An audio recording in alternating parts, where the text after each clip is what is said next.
overall impressions from today? I thought, we're getting better, and that's the key thing. We're moving in the direction. We break it into thirds, and I mean, we're a lot better than when we came, when we started January 8th. But, again, they know. The toughest it's on is the freshmen, the newbies. They're trying to figure, one, the game out, and two, they're trying to figure us out. But overall, I'm pleased where we are. We're getting better each day. And I tell you what, it's going to be interesting to see, where we end up, because potentially this could be an outstanding team, and we've still got a couple kids we're waiting on. Yeah. Talk about how you're handling the coaching the hitters.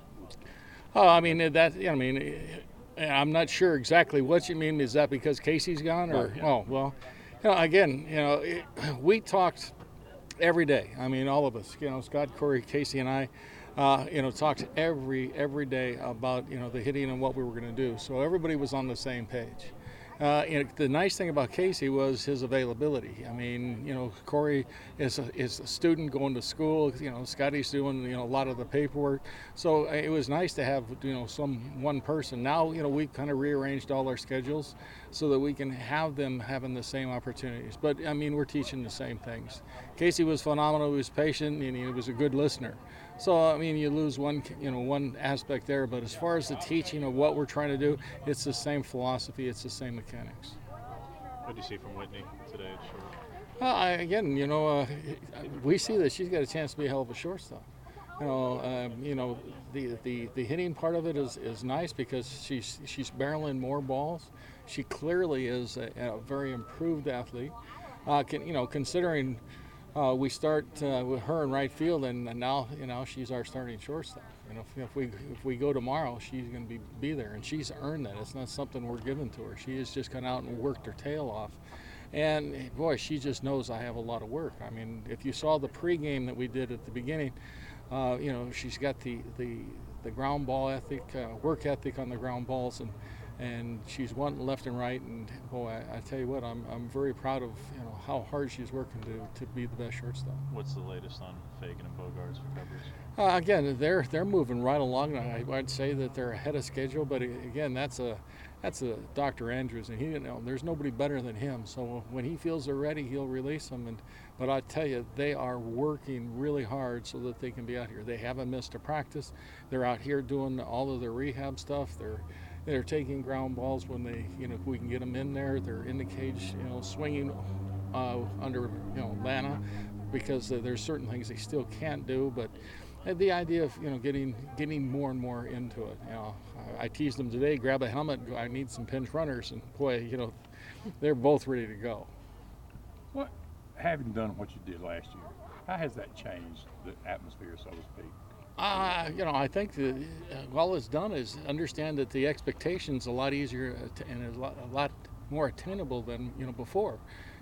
Before it's never been done. Now that it's happened, now they can believe that they can do this every year. I mean, we're not hoping to get to Oklahoma City. We're expecting to get to Oklahoma City. We're expecting to go out there and play for that national championship.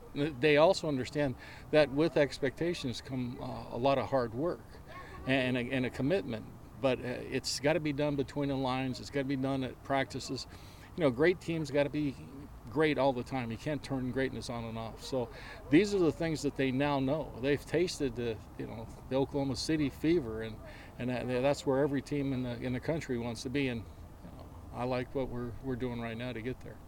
Do you see this team feeling any pressure from reaching that pinnacle last year and having to try and reach that again, or are they hungry to reach it again? I think they're hungry. I mean, pressure is self-imposed. I mean, if somebody's feeling pressure, it's because they're putting it on themselves. And again, that's a little bit of human nature. But we, as coaches, if we're teaching the things that we need to be teaching, as far as how to handle life and how to handle all these things, and again, we've got a lot of things going on that are trying to help them in all aspects, and that's just one of them. And again, it is a process that we're constantly working on, and we're getting better at. How much stronger do you think you'll be, or more consistent, I guess, pitching this season? I mean, you got a chance to see. I thought.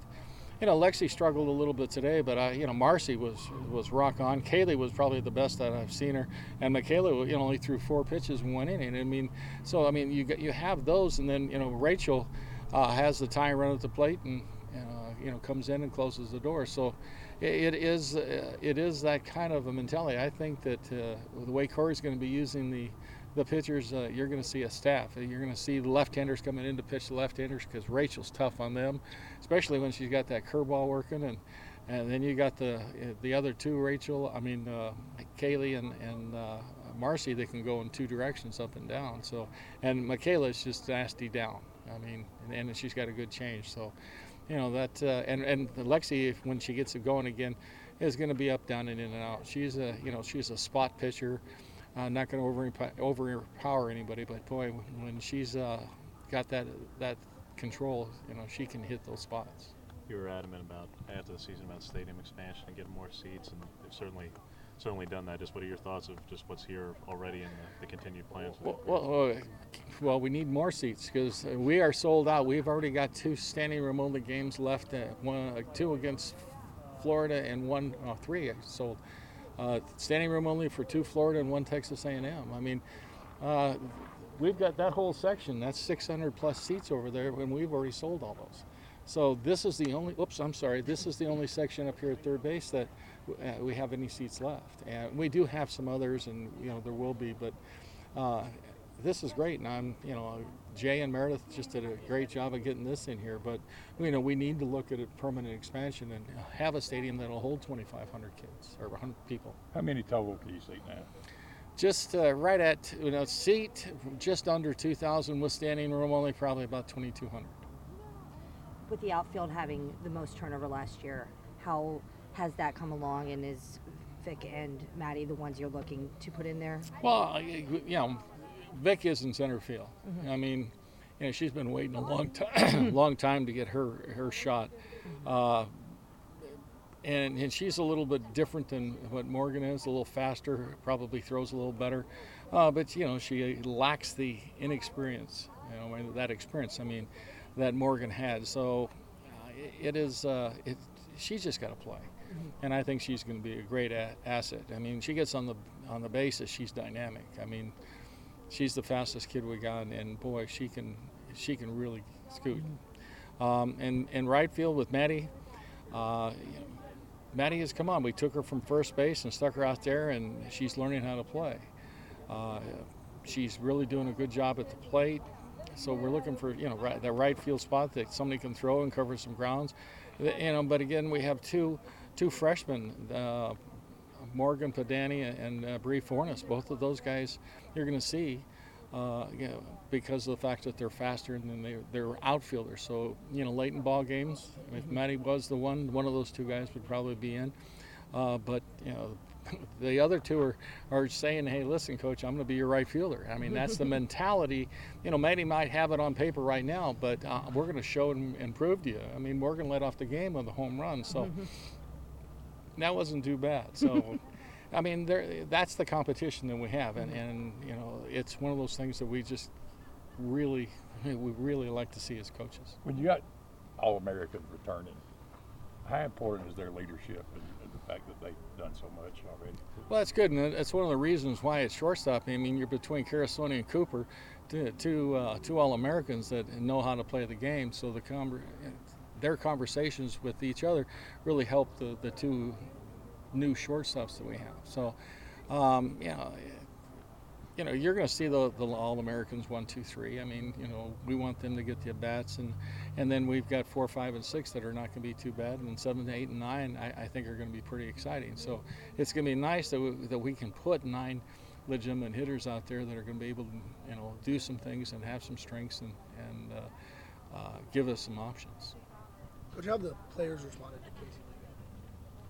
Oh boy, I tell you what, they were excited. How many times do you see a softball coach, a volunteer softball coach, go to the big leagues? For a guy, sorry, Dana, this is a dream come true. I wanted to coach in the big leagues. Never made it. He did. It is just such a great opportunity, and it's a perfect job for him. He is coordinator of Major League Baseball staff.